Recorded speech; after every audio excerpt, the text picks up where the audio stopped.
Hello and again welcome back to my YouTube channel. उम्मीद करते हैं आप सब एकदम फर्स्ट क्लास होंगे।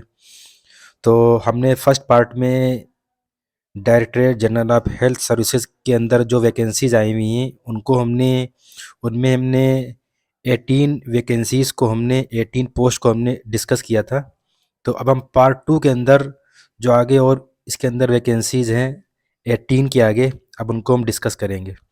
तो जो आपकी 19 नंबर पे है जूनियर मेडिकल लेबोरेटरी टेक्नोलॉजिस्ट की है, ये आपकी इसमें आपके पास 12th होना चाहिए साइंस साइड में, और साइंस सब्जेक्ट आपका होना चाहिए, और आपके पास डिप्लोमा होना चाहिए एमएलटी में, जिसमें आपका 1 ईयर का एक्सपीरियंस भी इन्होंने मांगा है। और इसमें देखा the course should be recognised by the concern state director of medical education. तो जो आपका कोर्स है वो रिकॉग्नाइज भी होना चाहिए state directorate of medical education की तरफ से। तो इसमें 3 चीज़ें इन्होंने दी हैं। 18 से 25 साल इसकी इसमें एज है। इसमें आपकी 5 पोस्ट हैं। आपकी अगली पोस्ट है वो है प्रेसिंग मैन की।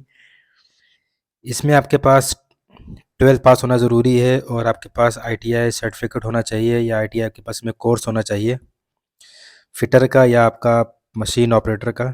और इसमें आपका 1 साल का एक्सपीरियंस भी मांगा हुआ है। इसमें आपकी 18 से 25 साल है। टेक्निकल असिस्टेंट की है आपकी अगली, इसमें आपकी 6 वैकेंसी हैं। इसमें आपकी अकॉर्डिंग टू 6, इसमें आपका लेवल 6 के अकॉर्डिंग इसमें आपकी सैलरी बनेगी।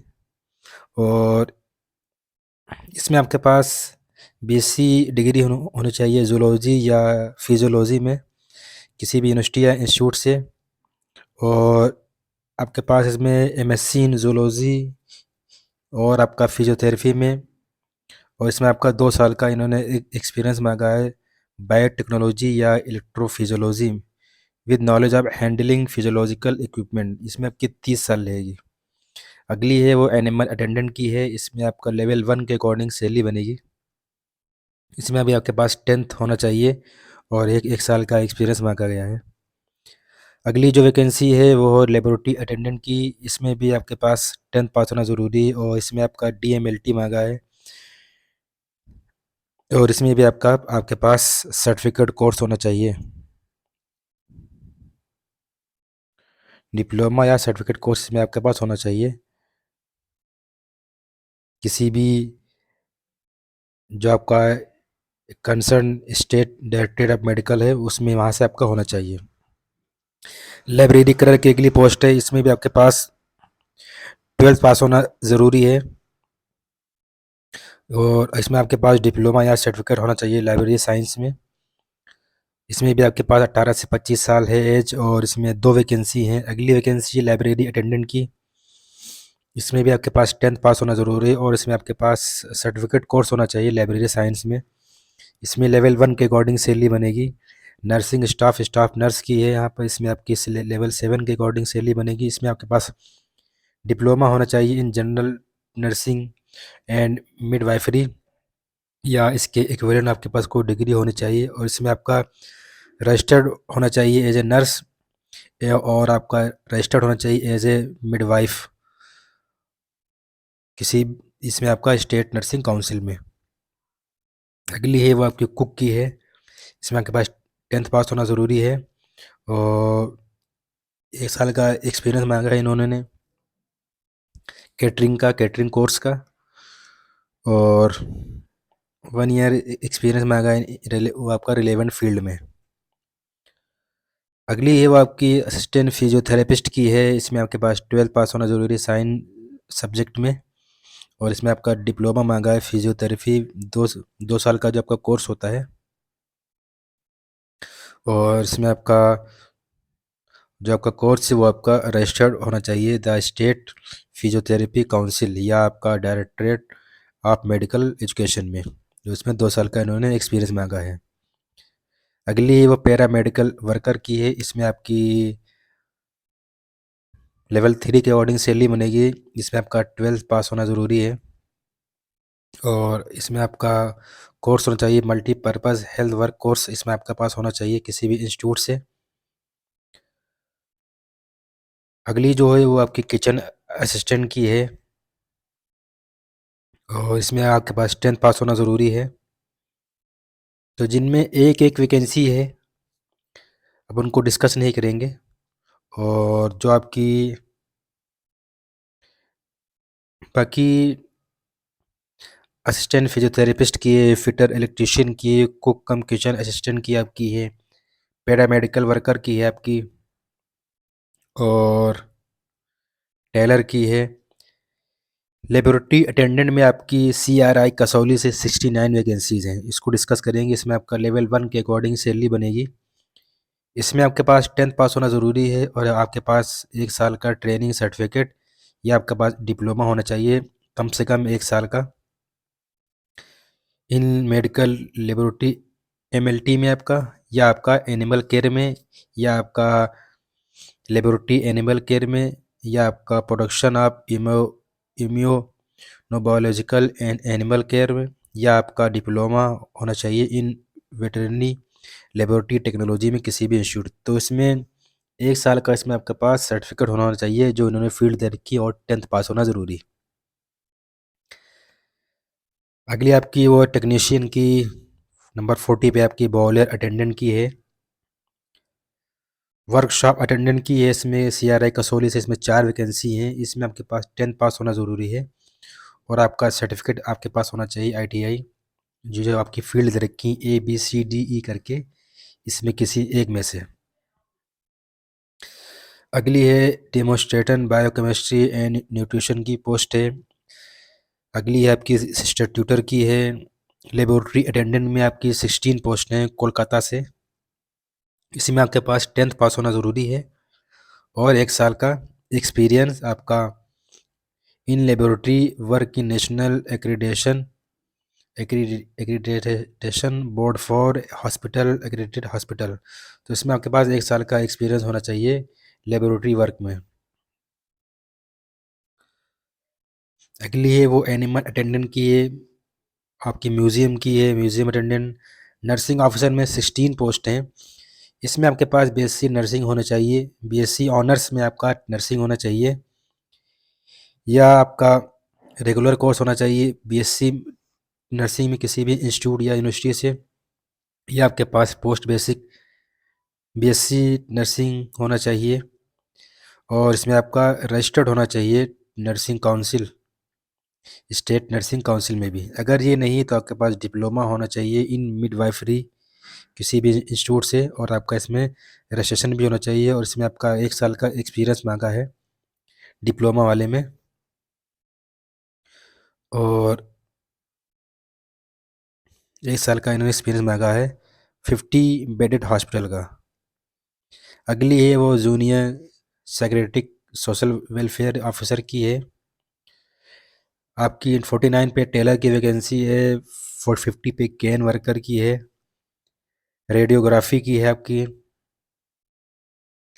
स्टाफ कार ड्राइवर की है आपकी, और आपकी डाइटिशियन की है, फार्मासिस्ट की है, लेबोरेटरी असिस्टेंट की है। इसमें आपकी 5 NTRD से आपकी 5 वैकेंसी हैं। इनमें आपके पास 12th होना ज़रूरी है और आपके पास 2 साल का डिप्लोमा कोर्स, जिसमें आपके पास 1 साल का एक्सपीरियंस होना चाहिए MLT में।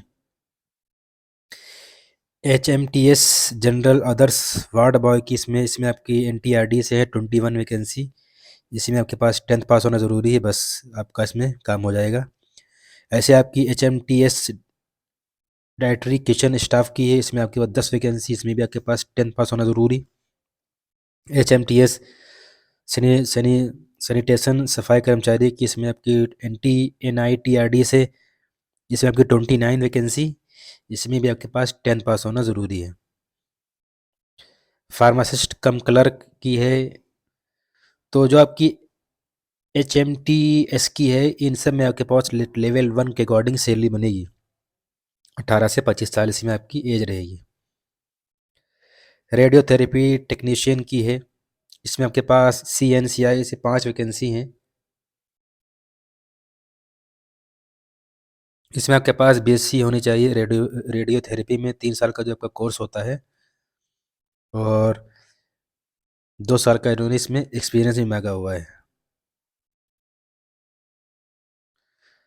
अगली है आपकी सुपरवाइज़र मेंटेनेंस की है, और वार्ड मास्टर की है, अकाउंटेंट की है, असिस्टेंट अकाउंटेंट ऑफिसर की है इसमें आपकी पोस्ट। तो काफ़ी सारी वैकेंसी हमने, जिनमें एक एक वैकेंसी है उनको डिस्कस नहीं किया है, लेकिन ज़्यादातर इसमें इन्होंने 10th पास और 12th पास, इसमें अगर आप देखें तो 70 to 80% आपकी वैकेंसी जो हैं वो 10th पास और 12th पास की है। और इंडिया के अंदर आप देखेंगे सबके पास 10th और 12th तो रहता है, तो आप सभी लोग इसके लिए एलिजिबल हैं। अच्छी वैकेंसी से कहीं कहीं से एक एक आई वैकेंसी, तो उसको हमने डिस्कस नहीं किया है। तो लेकिन आप इस पीडीएफ को अच्छे से बैठ करके आराम से इसको देखिए, समझिए, क्योंकि बहुत बड़ी वैकेंसी आई हैं और अच्छी जॉब है, अच्छी आपको इसमें सैलरी मिलेगी। बाकी इसको तो हमने डिस्कस कर दिया था कि आपकी 30 तारीख लास्ट डेट रहेगी। जो आपका शेड्यूल है कंप्यूटर एग्ज़ाम का, वो हो सकता है कि सेकेंड वीक में आपका, सेकेंड वीक दिसंबर में आपका हो जाए। और जो आपकी रैंक जो आपकी आ जाएगी, डिक्लेरेशन जो रहेगा वो हो सकता है कि आपका थर्ड वीक में आ जाए दिसंबर के। और फिर और फोर्थ वीक में हो सकता है आपका डॉक्यूमेंट वेरिफिकेशन वगैरह सब कुछ इसमें हो जाए। इसमें केवल आपका ऑनलाइन मोड रहेगा, ऑनलाइन ही आपको फॉर्म फिल करना पड़ेगा, कोई भी कुछ ऑफलाइन नहीं। और जो आपका सीबीई, जो आपका कंप्यूटर बेस्ड एग्ज़ाम होगा, वो आपका दोनों इंग्लिश और हिंदी दोनों में रहेगा। और बाकी एडमिट कार्ड के लिए आपको विज़िट करना पड़ेगा बार बार साइट पे ही। और इसमें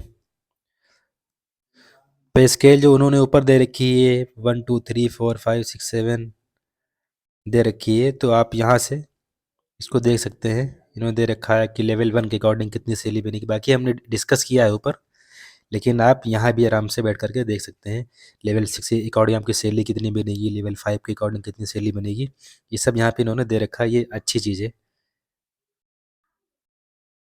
बाकी एज लिमिट तो हमने आपको बता ही दी थी। बाकी जो SC ST में उनको 5 साल का ऑफ मिल जाएगा, OBC का 3 साल का है, एक सर्विसमैन का 3 साल का है, PWD का आपका 10 साल का रहेगा, ऐसे इन्होंने दे रखा है। बाकी आपका एप्लीकेशन फ़ीस जो है वो आपकी 600 रुपये रहेगी इसमें। और जो आपके वुमेन कैंडिडेट्स हैं और जो आपके SC ST PWD कैंडिडेट्स हैं, उनके लिए कोई भी फ़ीस नहीं है।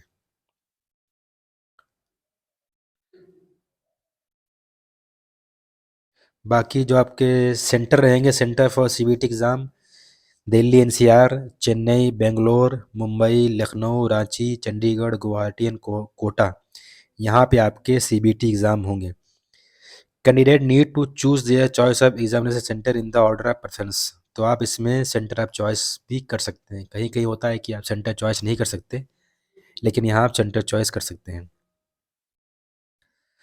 तो इसको आप अच्छे से देख लेना। दिल्ली NCR दे रखा है, चेन्नई है, बेंगलोर है, मुंबई है, लखनऊ है, रांची, चंडीगढ़, गुवाहाटी एंड कोलकाता। इसमें आपका कंप्यूटर बेस्ड एग्ज़ाम होगा, जो कि आपका 60 ऑब्जेक्टिव रहेगा, जिसमें आपका 60 मिनट का होगा। उसमें आपके 60 क्वेश्चन रहेंगे और हर क्वेश्चन आपका वो 4 मार्क्स का रहेगा। बाकी आपका निगेटिव मार्किंग इसमें आपको दे रखी 1 mark for each wrong answer. और बाकी इसमें तो इतना ही दे रखा है। The syllabus for the examination will be syllabus for the qualifying examination. Tentative answer की, तो इसमें बाकी सब कुछ आपको देखना पड़ेगा, आंसर की वगैरह। बस इसमें ये है कि आपको विज़िट करना पड़ेगा साइट को बार बार। जो भी डिटेल्स वगैरह इस पे आती रहेंगी, और भी जो इसमें आपकी नोटिस वगैरह आती रहेंगी, उनको आपको अच्छे से समझना पड़ेगा। बाकी इसमें यही दे रखा है आपको कैसे अप्लाई करना है, पूरा इसमें इन्होंने प्रोसेस दे रखा है, जो कि अच्छी चीज़ है। बाकी बाकी तो इसमें इतना ही है। लास्ट डेट आपको पता है 30 तारीख है। तो अच्छी वैकेंसी आई हैं, और 10th है आपका, इसमें 12th है और आपका ग्रेजुएशन है मांगा हुआ है। अगर आप इसके लिए एलिजिबल हैं तो आप ज़रूर इस फॉर्म को फिल करें, क्योंकि 60 मिनट का आपका एग्ज़ाम हो रहा है, ज़्यादा बड़ा एग्ज़ाम भी नहीं है आपका। अगर आपका इसमें हो जाएगा तो आप समझ लीजिए इसमें आपकी इसमें लाइफ सेटल हो जाएगी, क्योंकि अच्छी जॉब है, सेंट्रल गवर्नमेंट की जॉब है, अच्छी आपको इसमें सैलरी भी मिलेगी और सबसे बड़ी बात है कि आपकी ये परमानेंट जॉब है।